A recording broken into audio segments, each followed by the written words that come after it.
Monday, Tuesday, Gronk Day. Four-time Super Bowl champ Rob Gronkowski is back. What a time to be a Gronkster. Crushing it on Fox, of course. Every Sunday he gets to do a podcast, Dudes on Dudes with his bestie, Julian Edelman. And the Patriots are in first place. Drake May looks great. The Bucs are 5-1. Baker getting the MVP love. I will get his thoughts on everything going on and about robots, apparently. I don't want to be part of that world. I belong in 2002 when the first iPod came out, and then I could have stopped. Wednesday also means underreactions. Also, I will tell you about a quarterback that maybe needs to be a starter in the NFL. Definitely needs to be thought about when the Olympics are concerned in LA 2028. Let's get to it.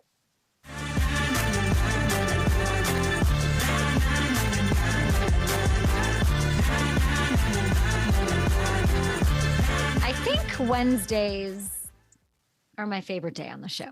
Things are a little Hamilton, like a little loosey-goosey. I've defeated me against jet lag is done. It's done.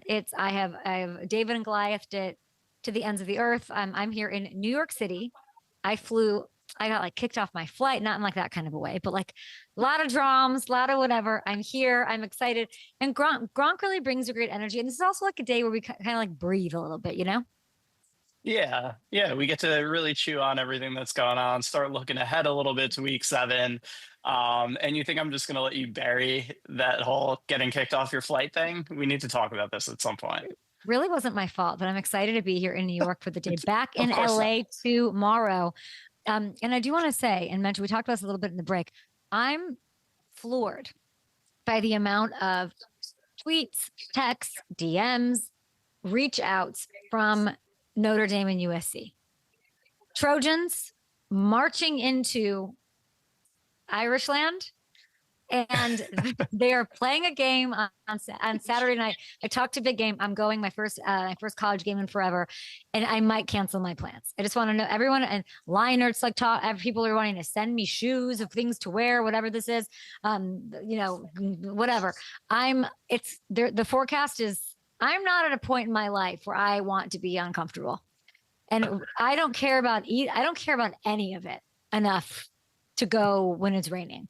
And I just want everyone I don't think that it makes you cool or more dedicated or more like valiant or whatever it is that you think is so cool about going to a game in the rain or wearing a pond. I don't know that I care about anything that much.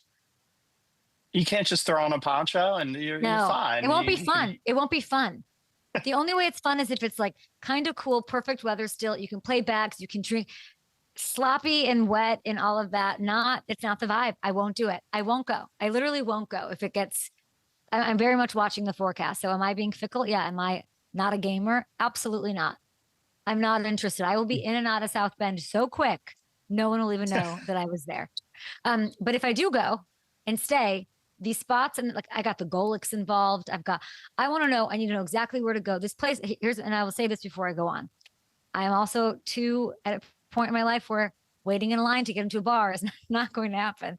So I need to know the deal with this backer bar. I'm not looking for special treatment. I just really be level with me. No, never. And I'm not. What level with, no, because I hate it. I worked at bars my whole life. I hated that. I need to know, how long am I waiting at the backer? This does not look like a huge establishment. There also doesn't seem to be like rows and rows of bars on this campus, and everyone's saying to start the day and end the day at the Linebacker in South Bend. So do I have to get a table? Like, am I going to be waiting outside in my poncho to get in? And like, just tell me what set my expectations realistically, Notre Dame fans. Like, how long am I wait? What's the 1 in, 1 out situation? At what point does 1 in, 1 out takes? What is the door guy's name? Whose name? Here's my other question. Whose name could I drop at the door at the backer to get in? Am I saying like I know Joe Theismann? Am I saying like Golden Tate, Manti Te'o and I go way back? What is the name? I might go Sam Hartman. That'll get it done, I think. And I saw you did get invited to an indoor tailgate. Maybe that's a plan B if that line's pretty long. Absolutely not. I want to see it all, do it all. So let me know, guys. Big game. And Taylor Lewan, I believe. No, who was it calling for the upset? One of them did. One of them. Whale. It was Whale. Yeah. Yeah. Will, in between mentioning Nebraska for the 90th time, said that there would be an upset this weekend between the Trojans and the Fighting Irish. Is that like what they are? That's it. Yep, Fight on. I that's saw a it. lot. Cute little rebrand of the That's leprechauns. USC. Yeah. I did some digging. Okay. Okay, Lincoln Riley. Let's get to it here. We've got so much to get to before Gronk gets here on the show. I can't believe we're at the half point of the season. I'm sad. It's flying by as I hop time zone to time zone. But okay, we have Steelers Bengals tomorrow night. Lots being made about what do they call it? The icy hot bowl or whatever. Flacco and Rodgers. I love this. Pittsburgh 5.5-point faves. They're trying to move to 5-1. I feel like we should be talking about them probably a little bit more. Rodgers has been great. The defense coming together. I'll give them some love tomorrow, though. We've got a big one between the Eagles and Vikings. We've got Philly trying to avoid a 3-game slide. JJ McCarthy getting closer to returning. We don't know, though, if it'll be him or Carson Wentz, who's been performing quite well. Great coaching, great vibe, great weaponry. And you got Colts Chargers. That might be the game of the Sunday slate. LA 1.5-point faves over the AFC leading Colts as of this morning. And I will say this to you. Could I, Hamilton, could I see a world where I don't go to South Bend because I'm going to LA and then back? I don't do that. And I stay in LA to watch that game. Maybe dap up old Lou. Lou needs a noogie from me. See Daniel Jones. There's a world where that's even with all the, eye candy and this hyper stimuli of SoFi Stadium, that seems like a better vibe than rain in South Bend. My dilemma. I mean, you could do both. I guess that way you get one Indiana team in the weekend, but yeah, you could always do both. Why not? You think I've just made money and just go back and forth, buy tickets to both, do all these things. College tickets, by the way, expensive. That's a story for another day. Time now for Underreaction. That's what we do on Wednesdays before we bring in Gronk. This is where we shine as a show. Okay, this is where we get ahead of. This is what's going on. These are the trends that we're seeing. This is what maybe isn't getting, and then it's going to pop off this week and you're going to sound smart because you watch the show and you know what the vibes are. I think we are vastly underreacting to what is the best quarterback, wide receiver, connection, chemistry, vibe, whatever you want to say. They're the best. And it is Sam Darnold to Jaxon Smith-Njigba. They've got the best thing cooking between a quarterback and a wide receiver this season. Wild to think these are the first 6 games these two have ever played together. Chemistry off the charts. Jaxon averaging almost twice as many yards per game as he did a year ago. And sure, some of that's because he's the unquestioned go-to guy now. I love that. He's playing on the outside way more than he did the past 2 years, which we heard McDonald talk about, that he's a great receiver no matter what. He's not just this slot guy, and he certainly isn't, but it goes way deeper than that. Take a look at this. JSN's leading the league in receiving. Sam's passer ratings bordering on perfect when throwing his way. That's amazing. They've connected on 75% of targets. That's ridiculous when you look at the 4th row here and how far downfield Sam is throwing to him on average. What really, though, puts things into perspective is the last category. JSN averaging 4.6 yards every time a pass play is called. Not when he's targeted, not per touch. That's just every time that Sam Darnold drops back. And that doesn't just lead the league. It is by far the best mark anyone has had since Next Gen started tracking the stat like a decade ago, okay? That's how he and Sam are putting up these kinds of numbers, despite the fact that Seattle is, and this is also kind of weird, and maybe you don't know this, Seattle is in fact the heaviest running team, run game central, run game headquarters in the league, which is amazing. So I cannot wait to see this Monday night situation. These two up against Derek Stingley, the rest of that Texan secondary, they're coming on. It doesn't get much better than that. Okay, the second thing that we're underreacting to, listen, I don't know how you underreact to 9 sacks in London, but even after 9 sacks in London, we're not talking enough about how good the Broncos pass rush really is. We thought we could put it into perspective for you. Hamilton whipped this up. The Broncos' 30 sacks are tied for the most any team's had through 6 weeks since they started tracking this back in 1963.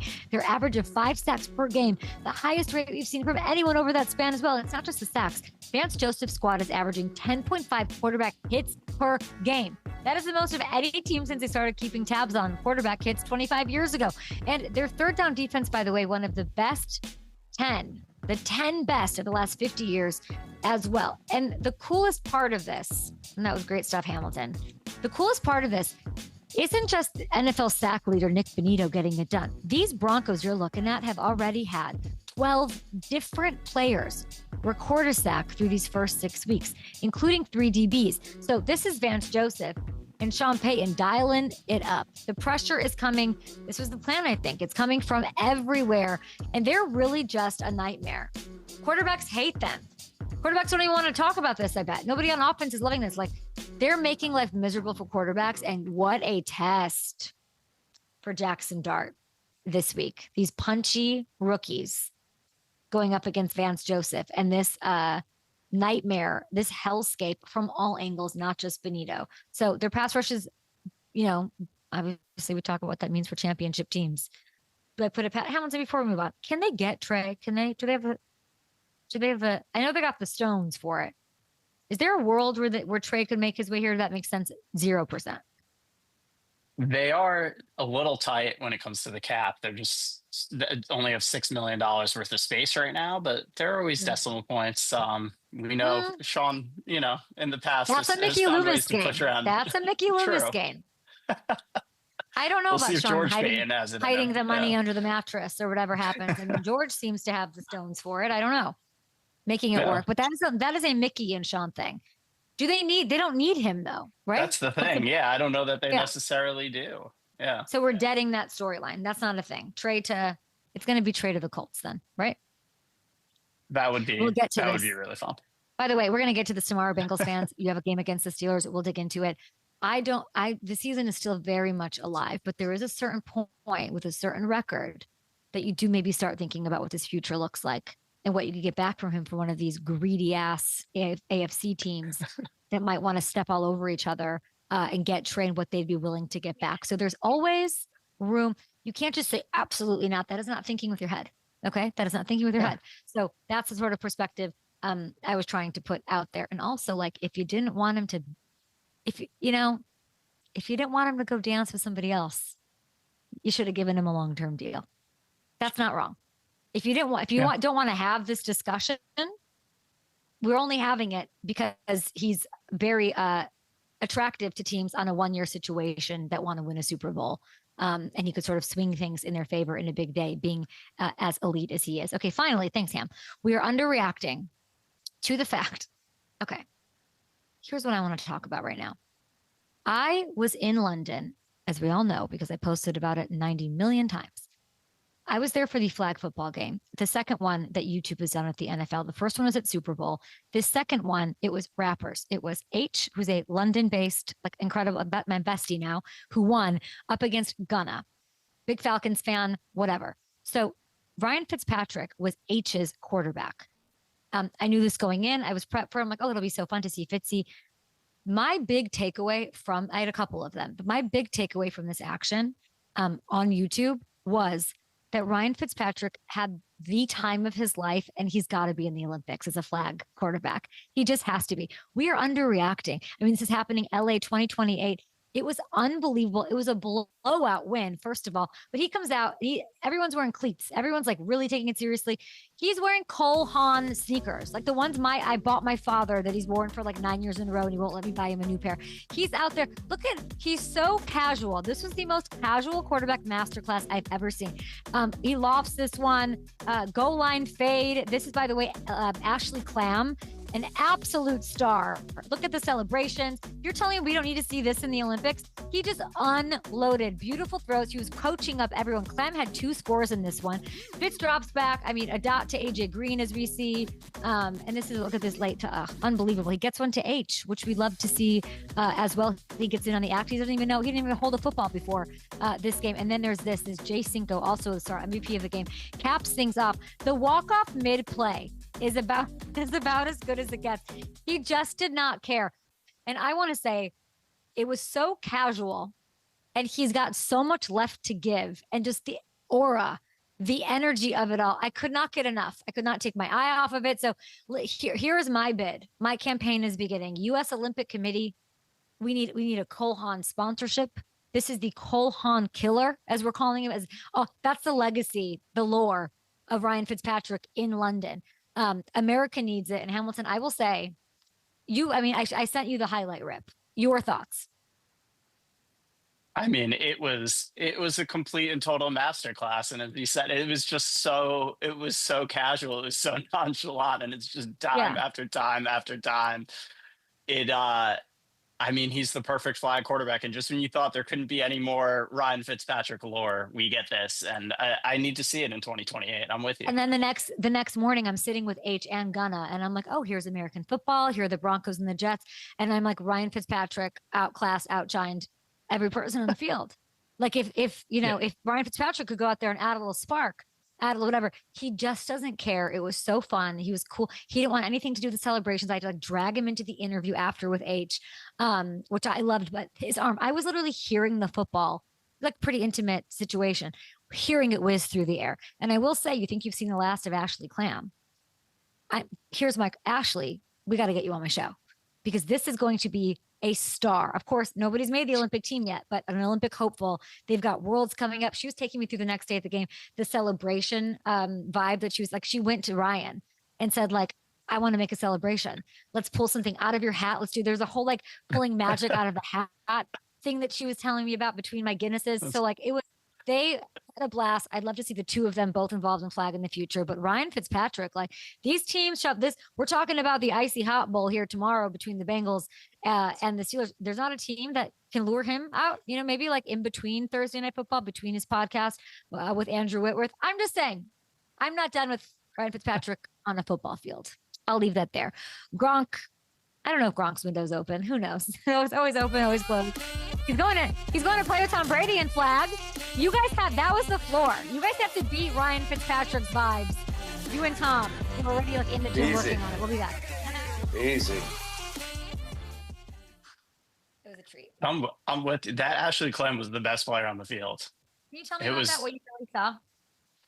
Yeah, like her, like going up and high pointing the ball, the run after the catch, like Yes. everything. That was, it was stunning, like how much better she was than literally everybody else on the field in that game, from what I saw. Yeah.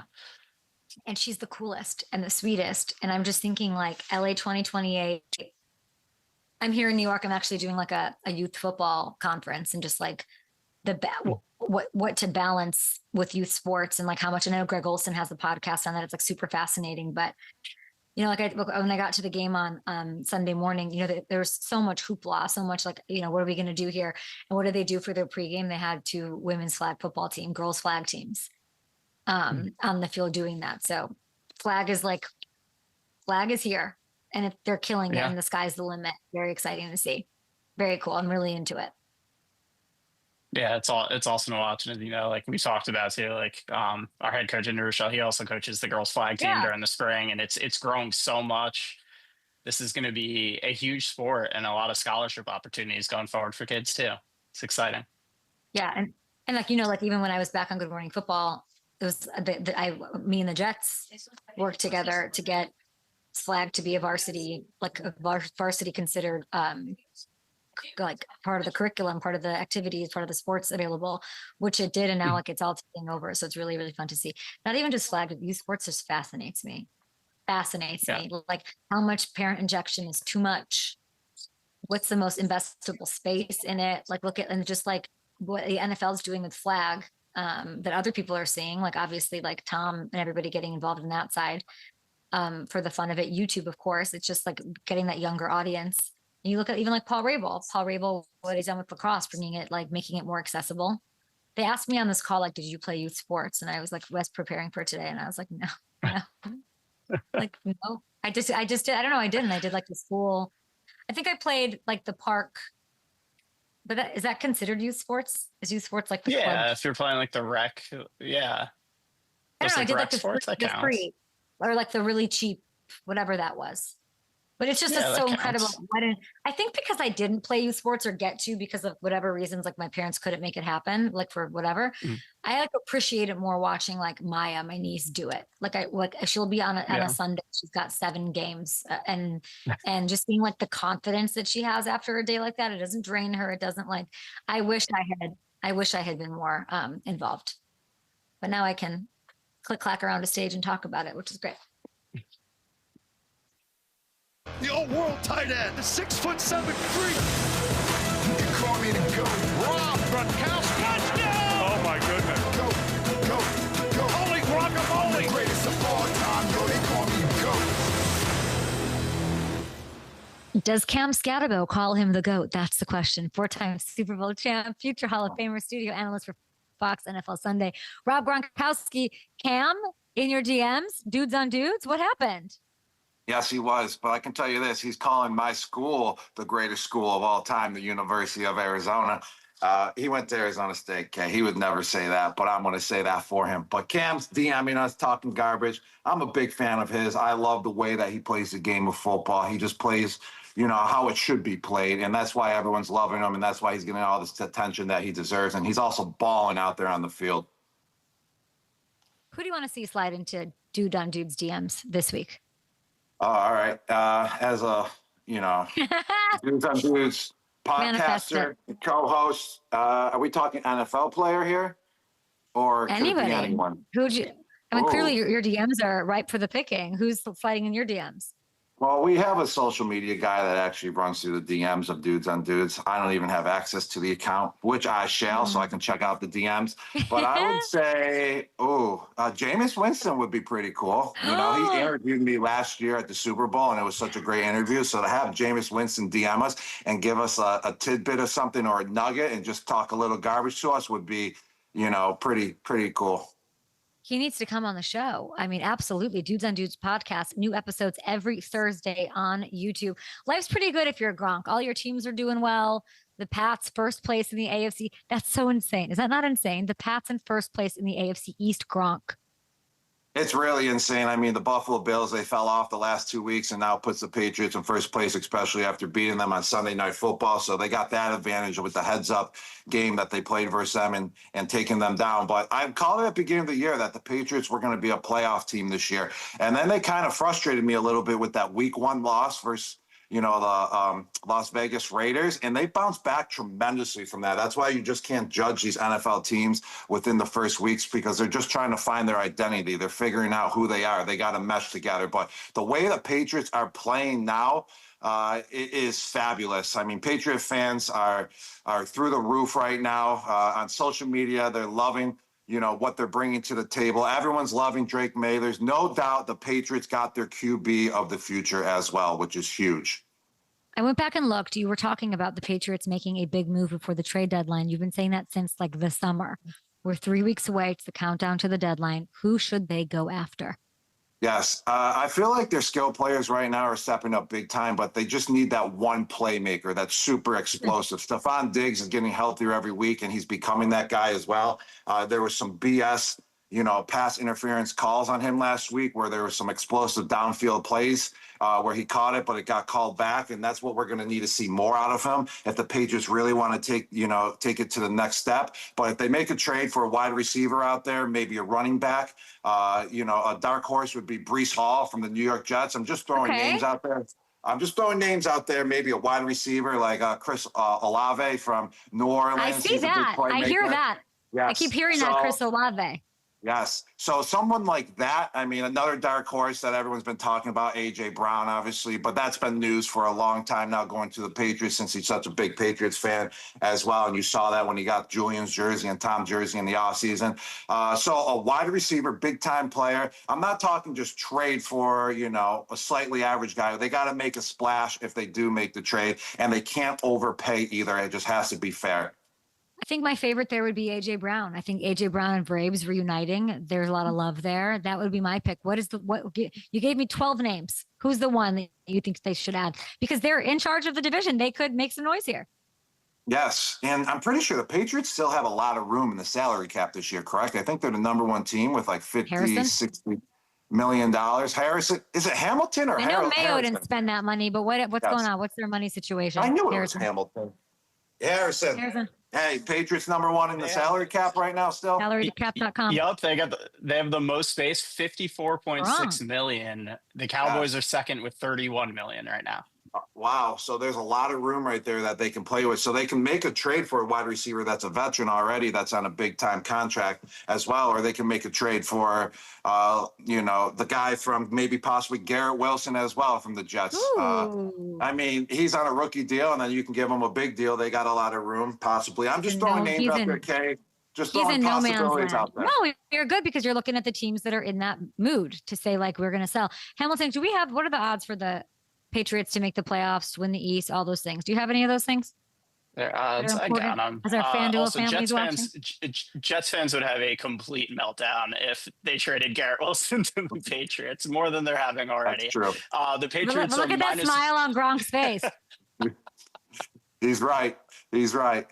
The Patriots just need more depth. And if they can get that, then they'll be a very long haul standing team, down in the future. If a couple guys get hurt, especially on the defense side of the ball, it takes a big, hole, in what they're trying to do. So they got to get some guys where some guys do go down, someone can step up and just fill in the hole.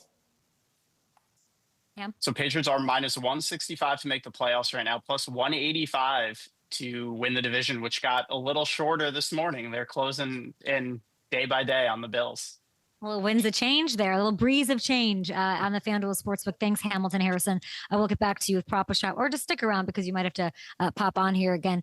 I mean, we're saying all of this, go trade. It's like, why would they do that? It's because we don't believe in the Bills. We think what is going on with the Bills? You love them. You love this quarterback. You love this coach. What needs to happen here? Yeah, the Buffalo Bills are in a little slump right now. And they're kind of like in the trade market, very similar to, the New England Patriots as well. They got to go out there and they got to make a play, before the trade line, at the wide receiver position. They need someone that's explosive, that can go downfield and help out Josh Allen. I mean, when they become one-dimensional and they can't run the ball, it puts a lot of pressure on Josh Allen, and he just doesn't have the weapons to throw it, on every single down. If they go and get some weapons and they go get a true number one out there, I mean, that will boost them tremendously. But right now, they're just a little stale. But the Buffalo Bills, they always find their way out of this. They sometimes lose one or two in a row, and then they always bounce back. And they're going to bounce back as well. I mean, it's Josh Allen. He does always have a couple bad games every single year, but you never see him stay down in that slump. He always comes out of it. Who are you more worried about, the Bills or the Eagles? Both coming off loss, both top contenders. Who are you more concerned with? Yeah, that's a tough question right there, because they both collapsed tremendously in the last 2 weeks. I would say I'm more concerned though with the Philadelphia Eagles, though, just because their offense just looks so stale. With the Buffalo Bills, we've seen that offense boom the first couple of weeks. They put up 40-plus points week one versus the Baltimore Ravens, when the Baltimore Ravens were gelling together and they had a solid team at the moment with no one hurt. But the Philadelphia Eagles, Kay, I mean, they haven't put up points all year long. They haven't shown that their offense is terrific one single bit. There's very minimal explosive plays. They're not running the ball at all. So I would say the Philadelphia Eagles put more concern on my plate than the Buffalo Bills. Eagles 2.5-point faves over the Vikings on Sunday. Who wins that one? Oh, I just can't see the Eagles losing 3 games in a row. I mean, it's going to be a close game, but the Eagles are going to win kind of how they've been winning, their previous games this year, earlier in the year, in the first 4 weeks. It's not going to be, that explosive type of play still. There's going to be a close game, and they're going to hold the Minnesota Vikings, to minimal points, and they'll squeak out another win like they have been besides the last 2 weeks. What if it's Carson Wentz against the Eagles? I really do like what Carson Wentz is doing. Is he going to be starting this game coming up? We don't know yet, but why is it? I mean, like, what do you mean you like what he's doing? What is working? What is going on? Because I haven't actually seen the Minnesota Vikings play much this year, but why I like Carson Wentz is because he's kind of fallen into the trend of all these other quarterbacks like Baker Mayfield, Sam Darnold, Daniel Jones. These guys are all first-round picks. They get booted from their team. They bounce around a little bit, and then they find a place that's their home, and they're thriving. And Carson Wentz is kind of in that similar position right now. He hasn't fully taken true advantage of it yet. Haven't really seen many games as well to really grade him how I would want to grade him. So it's not fair for me to say how he's doing, but I just like the trend of these quarterbacks getting second chances and taking advantage of it. And it makes the NFL, that much more interesting as a fan. If Carson Wentz starts and hands Philly their third straight loss, those fans are going to lose. Those fans are going to lose it. Absolutely lose it. Can you imagine? Yeah. Yeah, they'll definitely lose some faith in Philadelphia fans. I mean, they're loyal fans, but they can get a little bit rowdy. And on the downside, once they start losing some games, that's for sure. But the Minnesota Vikings, they need to start Carson Wentz. It'll just make it that much better of a game. I mean, selfishly for NFL fans, we want to see Carson Wentz go against his former team that drafted him first round, gave him a big contract and everything. It'll just make the headlines that much better. And it'll just be it'll make watching the game just that much more interesting and fun. But overall, I really wish I watched more of the Minnesota Vikings so I can give a better grade of this game. But I know the Vikings defense, where Brian Flores, he's a mastermind with disguises. So that actually might throw off Jalen Hurts and the offense even more coming into this game. So the Vikings could have an advantage because of their defensive coordinator. It's well said. There's a lot going on with the playoff picture right now that keeps getting shoved around to it. I don't like looking ahead this much ahead. So Chris, my producer, had to sell me on this morning. He's like, it's all over Twitter. So let's do this. Okay. This is the playoff picture. Let's take a look. Other than the Chiefs, who's for sure going to be in the postseason that's not pictured? Oof. Oh, that's a great question. I kind of wish I had all the teams in front of me right now with their record, just so I can have a sheet to go off of. Yes. If you guys can help me out. Harrison, get on in here. Harrison, come on. Throw some teams out there that are on the bubble. All right, we got the Texans at 2-3. They've been playing better lately. The Falcons at 3-2 are on the outside looking in. Those Vikings, the Bears also 3-2 on the outside. All right. Here we go. Okay, the Chicago Bears, they looked great the other night. Not great, but they look pretty solid versus the Washington Commanders. Yeah. But I'm going to go with the Atlanta Falcons getting into the playoffs this year. Wow. Why? The Atlanta Falcons are actually one of the most unpredictable teams over the last couple years in the NFL. They know how to compete versus great teams, and then they just blow it versus terrible teams on games that they should win, and that's why they haven't made the playoffs in the last couple years. But they have so much talent. They have so many first-round picks, and can they finally all gel together? And I think they possibly have done that after this week's Monday Night Football game versus the Buffalo Bills. They finally, had those explosive plays to give them, enough room, and to have enough cushion to be able to, just cruise rest of the game and beat the Buffalo Bills. So I think possibly they, with that talent, they can finally make the playoffs if they use that talent in the right way. And Bijan Robinson is one of the most spectacular running backs in the NFL. Harrison keeps texting me. Harrison, just hop on. Water's warm. What were you saying about the Texans? Texans 2-3. They've got Niners. Oh no, I said the Falcons have the Niners this weekend. Falcons have the Niners, 2.5-point underdogs. Got it. Yeah. Yep. That'll be a test right there for sure. I think the Falcons will take that win, and it's Hamilton, K. It's not Harrison. Let me just correct you. I know someone made the mistake on the show, a couple weeks ago or possibly last year. I call him Christmas ham. But, I think the Falcons will take down the 49ers this week coming up because the 49ers are banged up and the Falcons are hot, especially coming off that win versus the Buffalo Bills. There's a video that went viral this week I want to show you. Somebody brought their robot. I don't want to live in these times. Somebody brought a robot to watch Lions Chiefs, and it broke the TV. What are your thoughts on this? This is not okay. No, that's the problem with all these robotic machines that are starting to come around is that how do you control the robot? You possibly have no idea what's going to happen with the robot. They're fairly new. This is actually the first time I've seen a robot, in someone's living room. But that's what's going to happen. It's going to malfunction, and it's just going to go bizarre, and you don't know what's going to happen. And that's actually what could, make it, interesting. And the fun part about it is you don't know when the robot's going to malfunction or run out of battery. What's less predictable, one of these robots or 2012 Rob Gronkowski. You know what I'm saying? Like you could have run into that TV back then. So maybe I'm being too rough on the machinery because like you, Julian, Danny, 2014, probably bigger liability to bring and watch a game than that robot. Well, put it this way, Kay, is that it was guaranteed that I was going to be smashing and running into things in 2012, especially with Dola and Julian, as well as the sidekicks and egging me on, and plenty of our other friends there as well, just to give us a little boost of energy and just ridiculousness of what we were doing. So in 2012, it was consistent and it was well known I was going to be breaking things. What is the lesson you're mentioning these Bears, right? And like, I think they're going to win the next 4. I do. I think they've got, even though Lamar's coming back, they've got the Ravens. That might be tough, but they're winning close games. They're all-time confident. Jake Moody, who like was a question for me, he crushed it. What's kind of like the lesson to you when you're watching this culture shift happen? Because you're looking at other teams that they're off. Is it just bring in the bell of the ball coach?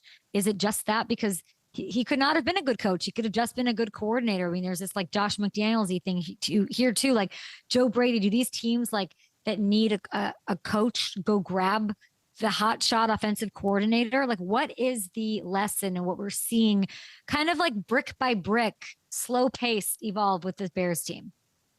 Yeah, I would say the energy in the building, the atmosphere of walking into work. I mean, you can have the best team in the league, but if the atmosphere isn't there, no one's gelling together, no one wants to be there, then that talent will never, hit its potential. And I see in Chicago right now, I see that atmosphere, booming. I see that energy thriving right now with Ben Johnson taking over. And the head coach sets that standard of how it's going to be on a daily basis, how it's going to be on game day, how it's going to be in practice on a weekly basis. And when you got someone that can set that standard, and you got guys that can respect it, and then you're gonna have a good football team. You're gonna put a good product out on the field. And even though it was a learning lesson at the beginning of the year with head coach Ben Johnson, he's bouncing back, and that's what it's all about. Is that you can show improvement on a weekly basis, and that's what keeps the guys believing. Is when you get better, even after tanking a little bit at the beginning of the year. We're going to take a break here, Gronk. Drink some water.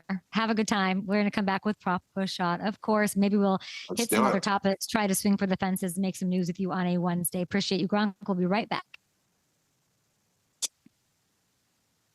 I'll drink some water, Kay. I like that idea. Give Gronk a breather.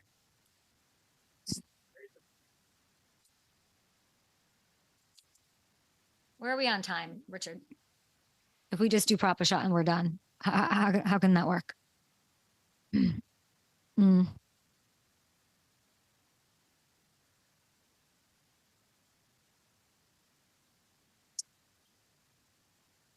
don't see any.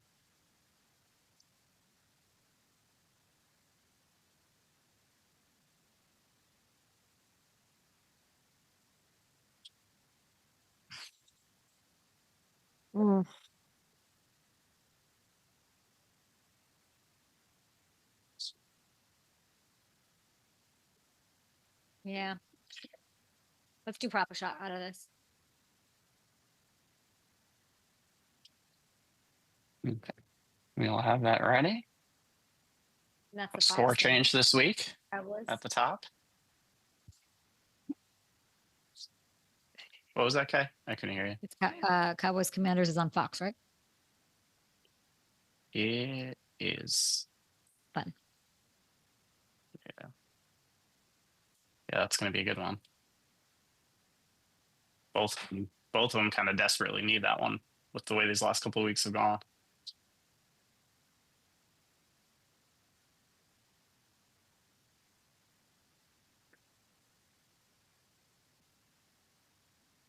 And interesting stretch for the Commanders at Dallas, then at Kansas City on Monday Night Football, then Sunday Night Football against the Seahawks, and then the Lions after that. It's a rough 4-game stretch. They have to win this one.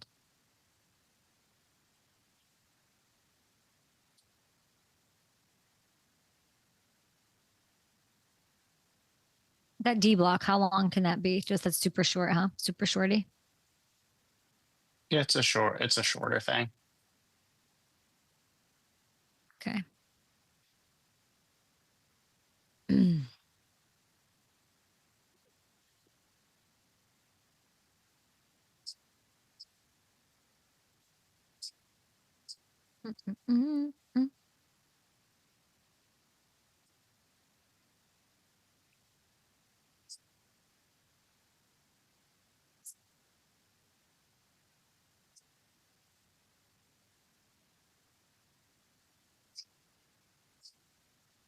Yeah, New York is loud today. Take your time here, Pam. Let's do it back on Up and Adams with Rob Gronkowski. We do it each and every week, all season long. Gronk versus K, Steelers, Bengals. With a little help from FanDuel Sportsbook. Time for some prop shot. Hamilton, I can't believe we are 6 weeks in. Where does the score leave us? I mean, after all of that complaining last week, Kay, about what your props were, what Gronk's props were, you went 3 for 3. Gronk went 2 for 3, so you are in the lead 11-10. Nope. What would you like to say about that? I think it's too close for comfort. I thought I'd be back to, you can never count out Gronk. Gronk said the Falcons, the most unpredictable team, right away thought 28-3. Just right away, Gronk talking about the Falcons, that's Gronk. Gronk you never know what's going to happen. He's going to mount a comeback. Too close for comfort here. So hopefully you did the right thing, Hamilton, 2 weeks in a row and ask some balanced questions. Okay. Well, we'll see. Let's get into it. So you know how this works. I'll tee you guys each up with 3 props for tomorrow night's game between the Bengals and Steelers. Kay, I'll start with you. The line for Ja'Marr Chase's receiving yards is 71.5. Does he go over or under that? Ladies first, I appreciate that. Oh, Ja'Marr Chase receiving yards 71.5. Oh, man. Thursdays are wobbly. These are 2 old men throwing the ball. I'm going to go over. I'm going to go over because it is Ja'Marr Chase, best in the game. Bright lights. He'll turn it up. He seems a little feisty right now, which I like. He's averaging over 100 yards per game over the last 2 weeks. He and Flacco, I think, kind of found each other, the vibe over the second half of that Packers game. I think Ja'Marr Chase is a big reason why. Flacco, Old Man River, just throw it to him. Throw Chase his way. All right, Gronk, it's your turn. The line for Aaron Rodgers passing yards is set at 216.5. So what do you think, over or under? Yes, I'm going to go under here. It's going to be, a battle this game. It's going to be a low-scoring outcome. And Aaron Rodgers is going to, come through with some big completions to keep moving the chains. But I think he's going to go under 216.5 yards. It's a good call. All right, Kay, this one kind of goes into play with that one. DK Metcalf's receiving yards are set at 58.5. So does he hit the over on that, or is it low scoring, low offense like Gronk says? I think Gronk's going to be right, and I'm still going to take the over. And I'm only doing that because, 58.5? This can happen. Yep. This could happen on one play. Do you know what I'm saying? Like, they have this thing. I just feel like they've been cooking a little bit. It'll be one throw that does this, but it's still going to be, I think, low scoring. I'm with Gronk on that. So but I'm gonna go.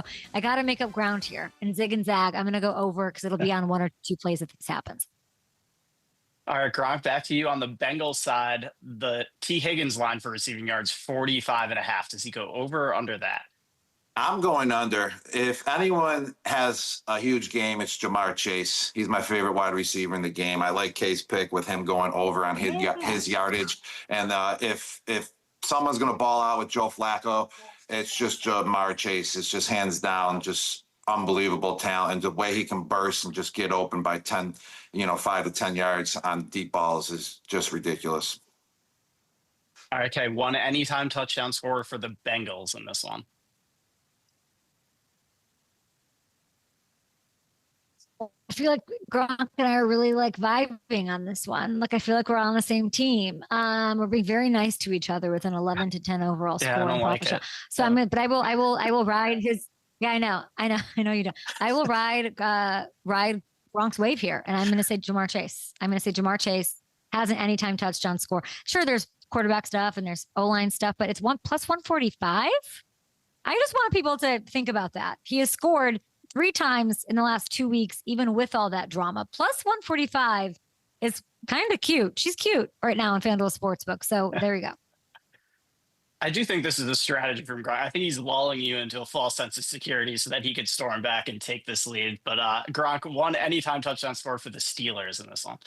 Yeah, well, it's going hand in hand right now with Kay and I because I'm taking DK Metcalf, and Kay took DK Metcalf to have over, right? You said over 58 yards, and I truly believe it could happen in one play. If DK Metcalf catches the ball in open space, there's no one faster than him on the field. He can outrun defenses, and you've seen him do that already this year. I think once or twice, catching a pass from Rodgers. So just get him the ball in open space, and he'll take off, and then Kay and I can both hit this proper shot here.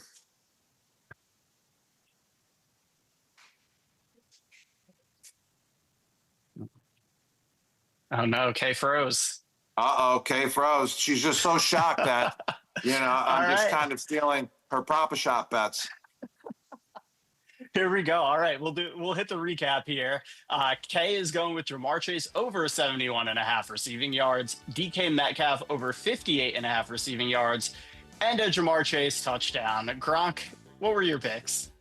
Yes, I'm going with Aaron Rodgers to have under 216.5 pass yards. He's going to have a good game. He's going to have solid completions and first downs, but he's not going to have a big day, in the total of passing yards. And then T. Higgins is going to go under 58.5 receiving yards. It's all about Ja'Marr Chase. Sorry, T. Higgins, you're a great player still. And then we got DK Metcalf, anytime touchdown score. I'm pretty sure he scored in the last 4 games as well. That streak is going to continue. Aaron Rodgers, the DK Metcalf, is just heating up. They're going to need him to score if they want to win this game.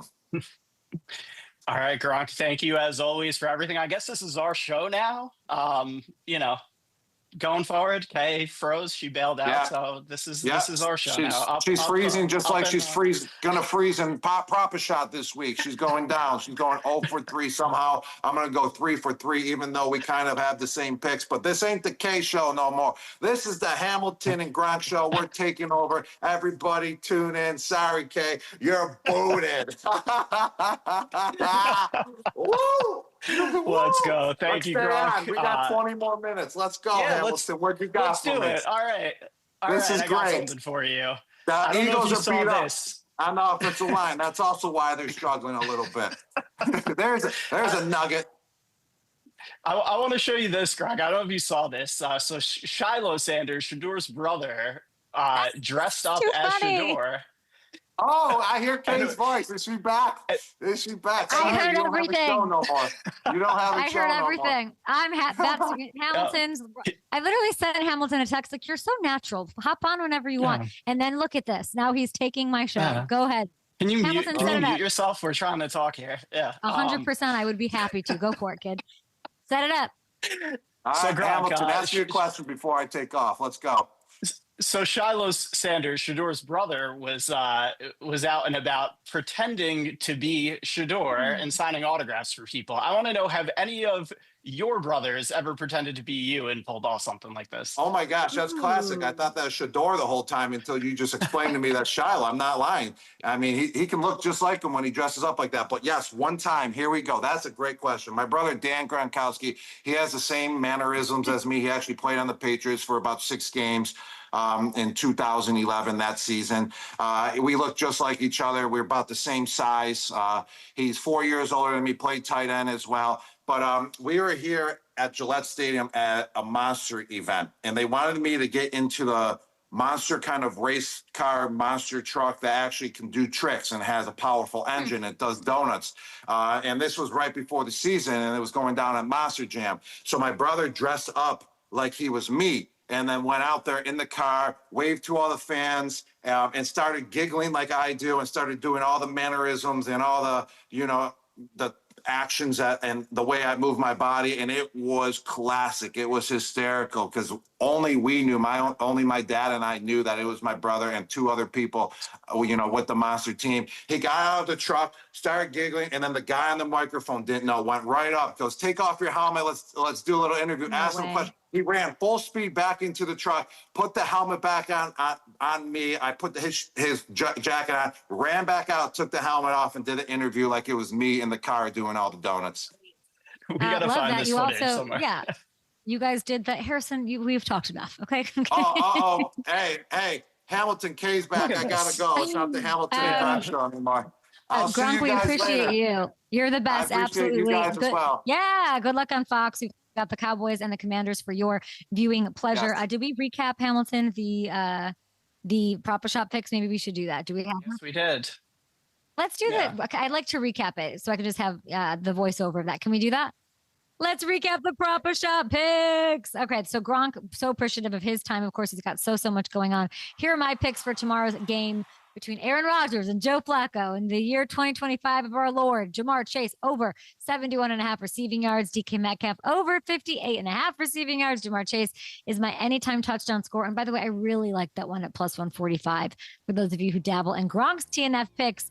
Ooh, Aaron Rodgers under 216.5. T. Higgins under 58.5 receiving yards. DK Metcalf with an anytime touchdown score. I like both of ours. It might be 3. We might both hit. Do you like mine? Do you like his? Do you want to mix and match? Do whatever you want there. And then I guess we have a promo that we can tell you about. Guys, we have another $2 million Gronk spiking Thursday touchdown jackpot. I love it. All you got to do is pick an anytime touchdown score. And if your choice scores the first or the last touchdown, you win a share of the $2 million pot. You love to see it. Having lots of fun with that. We'll be back after this. We've got some record breakers to go over. They're really fun. Lots of wrinkles going on the sports book. Gotta give them love here on the show. All right, Ham. What a time. Anything newsy there? I'm trying to get out right now. No, I'm not going to be able to tweet for the show today as much. Yeah. We're definitely gonna get the Falcons thing out. Yeah. Let's see. Falcons getting a lot of love on our show. Yeah. And you know what? They deserve it. It's been a tough couple of years. That DMs question about who he wants in his DMs. What was the goal of that to get him to? I'm seeing the tweet even. Like, yeah, no, I just want to retweet it. Is it to come on the show? To come on Dudes on Dudes? Because Cam's not doing that, right? Scadaba's not doing that. It doesn't sound like that's happening yet. I think they're trying to make it work. Yeah. I bet you he will. I bet you he will. Okay, got it. They're made for each other. Yeah. It's like a James come on the show. Yeah. Okay.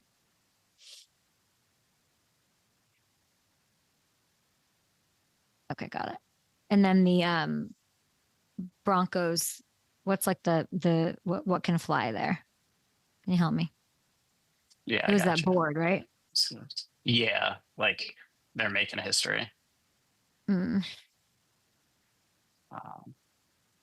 That number, the 12, the amount of different guys.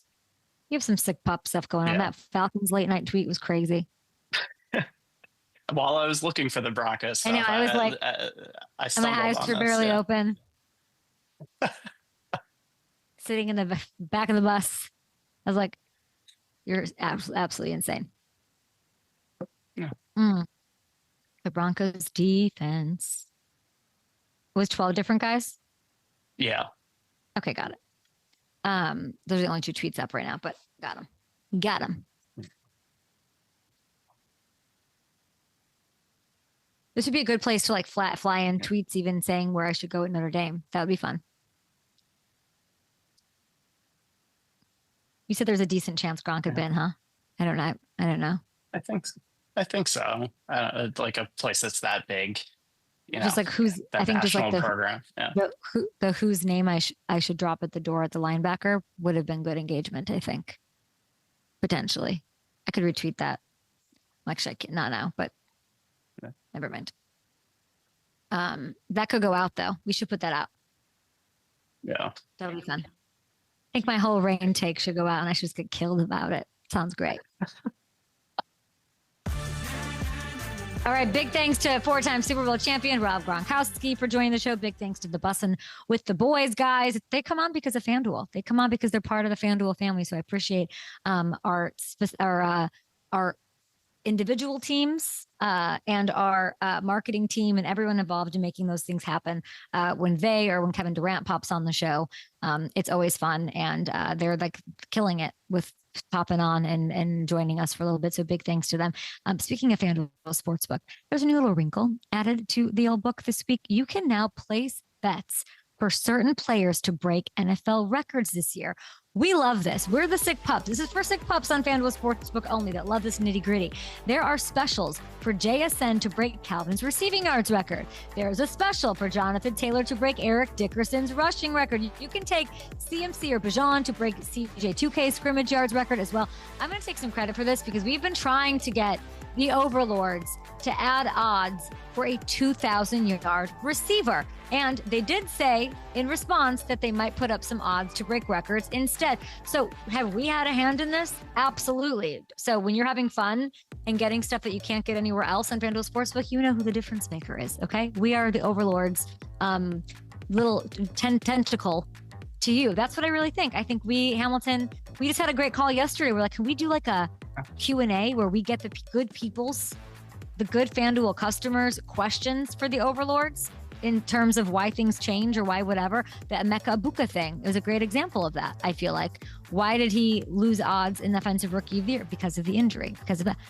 We were getting you guys those answers. We are your conduit to those overlords who live in a cloud somewhere. Okay, so here's some records. Here's what I'd like to do. These are some specials. I'm going to throw Bijan in here. It's Kevin Durant's favorite, lots of people's favorite. Crushed it last week. He's on pace to break the record by 300 yards right now. He is on a 2,800-yard pace through 6 weeks. I don't see him slowing down. And he's really good. So he's been doing it against good defenses. I'm going to jump in. Hamilton, you got like 12 seconds to say what you think. I got you. I'm going to go with JSN, and you outlined it beautifully, the pace that he's on with Sam Darnold to break Calvin's record. I think he becomes that first 2,000-yard receiver. Love that. So single season record breakers, you can only do it on FanDuel Sportsbook. We have Prop-A-Shot going on. I think a lot of people participated in the boost for touchdowns. A lot of you are not happy with me about it. Y'all picked. you didn't pick Nate Atkins. What's wrong with you? An undrafted tight end? That's on you. Are we bringing it back? Overlords on line one. We'll see you guys tomorrow for that. And we will talk about the Bengals and Trey Hendrickson, I promise.